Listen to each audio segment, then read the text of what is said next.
So the task became one of creating a religion around a belief that they knew the people would accept because it would make some sense, at least as far as the adepts would explain it. But their basic purpose was to create a popular religion as a cover for their secret worship. The secret religion would be built around a belief in the sun. The sun would be a perfect thing to build a religion around because of its basic nature. It is very visible and has a very important role in man's life.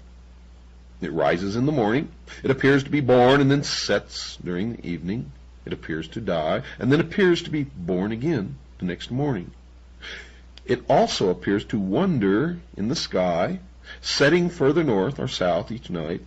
It then returns back to any given position twice each year. So the sun appears to have a major birth or death twice each day and twice each year. It would, of course, be very easy for the adepts to explain to the people that only something bigger than mankind, a god, had the ability to die and come back to life. So the adepts would teach the people that they had to pray to the god, or it would choose not to return. They encouraged a worship of the sun so that it would return to mankind again either once a day or once every 6 months. Albert Pike confirmed this view with this explanation of why early man worshipped the sun. Quote, "To them," meaning early man, "the journeyings of the sun were voluntary and not mechanical." Unquote. So early man considered the sun to be something that moved voluntarily. In other words, the sun did not have to return each morning. Man must have quickly determined that since the sun did not have to return, man should start asking it to return. For man certainly depended upon the sun for his life. Man certainly must have figured out just how important the sun was to his life and well-being, and he certainly must have determined that if the sun chose not to return, all of mankind would certainly perish.